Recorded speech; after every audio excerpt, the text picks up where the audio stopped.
Bonjour et bienvenue à tous et à toutes. Aujourd'hui, je vais faire du grec ancien. Je vais traduire de l'Hérodote dans son livre Historiae, les histoires d'Hérodote. Je vais commencer au chapitre 30. Je vais faire le chapitre 30 aujourd'hui.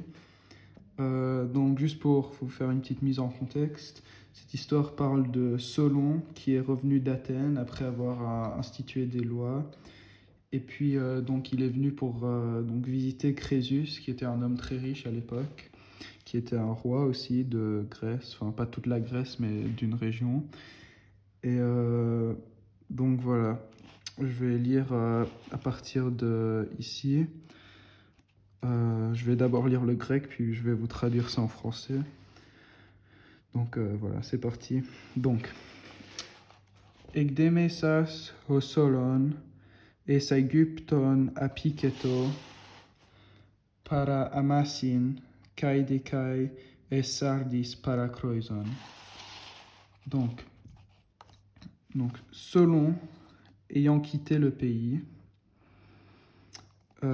arriva en Égypte auprès d'Amasis et aussi en Sarde auprès de Crésus. Donc, arrivant, donc ici ça veut dire, oui voilà, il fut accueilli dans les palais par Crésus.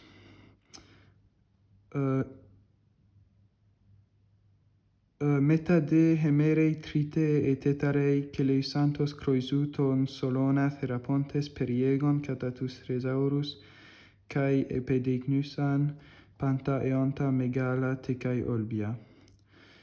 Donc, voilà. Et il arriva que le troisième ou quatrième jour, Crésus ayant donné l'ordre à ses serviteurs de conduire Solon auprès des trésors et de lui montrer tout ce qu'il y avait de grand et de prospère. En gros, il montre ses trésors pour essayer d'impressionner Solon. Thesamenon de min tapanta kai skepsamenon hos oikata kairon en ereto ho kroisos tade. Donc, ayant regardé ayant tout regardé et examiné, lorsque le moment semblait opportun, donc ça c'est juste une petite phrase en grec, c'est un peu compliqué, mais il faut juste savoir que ça veut dire quand le moment paraissait opportun, il demanda à Crésus ces choses, c'est un pluriel. Donc voilà. Xene Athenae par Hemeas gar periseologos apictai polos kai sophies eneken theses kai planes. Os philosopheon gen polen theories heineken et peleleuthas. Donc, dit ô Athéniens, beaucoup d'histoires non, pardon. Oui, beaucoup de paroles nous sommes parvenus parlant de vous, enfin de vous, et vos connaissances et de vos voyages. Donc beaucoup beaucoup d'histoires concernant, de vos connaissances et de vos voyages. Donc, comme étant quelqu'un recherchant les connaissances, c'est un participe qui... Ici, c'est la première fois qu'on voit ce participe dans la langue grecque. C'est peut-être Hérodote qui l'a inventé. Mais donc voilà, donc quelqu'un recherchant les connaissances et ayant traversé beaucoup de terres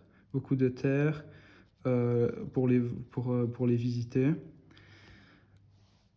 Maintenant, nun on himeron eperestai moi epelthe se eitina ede panton eides olbiotaton, Donc maintenant, un désir et Pérestai m'est parvenu de vous demander, si vous avez déjà vu, si vous avez déjà vu le plus heureux de tous, Pantone. Ouais, voilà. Et donc, il continue. Homen elpidon einai anthropon olbiotatos tauta et peirota. Donc, donc, pensant qu'il allait être l'homme le plus heureux, il demanda ces choses. Et puis Solon lui répond, donc il dit Solon de uden hypothopeusas. Donc Solon, ne voulant en rien le flatter, alatoi eonti cresamenos legei, disant toi eonti, ça veut dire la vérité, il dit ces choses, disant ces choses. Ouais, voilà. O Basileu telon Athénaio, ô roi, Télos, je nomme Télos l'Athénien. Apothomasas de Croisos tolechthen eireto epistréphéos. Donc, Crésus, surpris de ce qui a été dit, epistréphéos. Je ne sais plus ce que ça veut dire. Ça veut dire... Je sais plus tellement, mais donc je vais passer ça. Donc en gros, juste Crésus, il est choqué du fait que qu'il nomme Télos l'Athénien, qui pour lui était sûrement un inconnu. Et lui qui est roi, il pense que c'est un peu dommage que ce soit pas lui le plus heureux.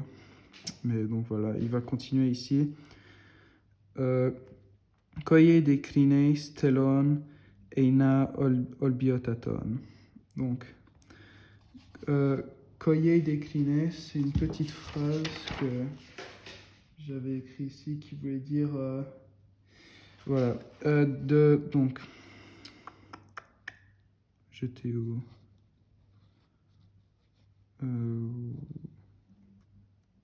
Ah oui, voilà. Donc, pour quelle raison jugez-vous, que Télos est Olbiotaton, le plus heureux? Hodeipe, il dit, Teloi tuto mentes polios eu ecuses paides esan, kaloi te kagathoi, kai sphi eide apasi tekna egenomena, kai panta paramenanta. Donc, Télos, tout d'abord, vient d'une ville prospère, vient d'une bonne ville, et il était aisé, et ses enfants étaient bons et nobles,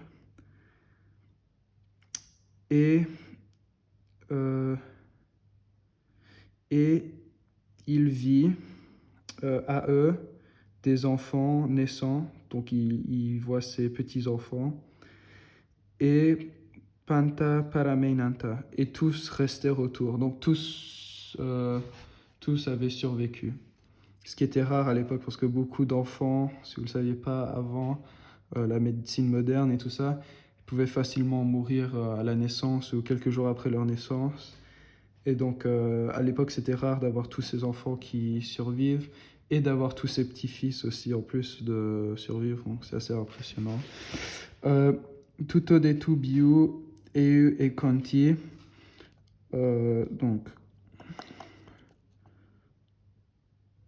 Donc, sa vie était bonne, je pense que ça veut dire. Hos taparemin. Ah oui. Donc, sa vie était bonne par notre jugement. Donc, d'après nos... comment dire? D'après nos normes, sa vie était bien. teleute tu biu lamprotate epigeneto. Donc la fin de sa vie arriva de manière de la plus glorieuse ou brillante manière. Genomenes gar Athenaioi maches prostus astugeitonas en Eleusine boethesas kai tropen poiesas ton polemion apethane kalista.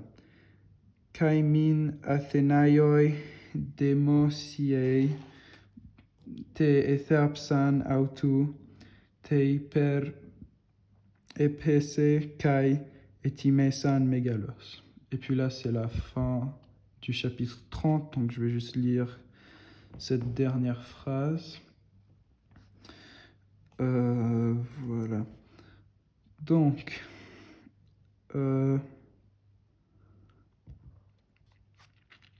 elle arriva une bataille, Machès, des Athéniens contre les Astygeitonas, c'est les voisins. Éleusis aidant, donc Éleusis c'était une région sûrement près d'Athènes qui donc porte aide à Athènes dans cette bataille.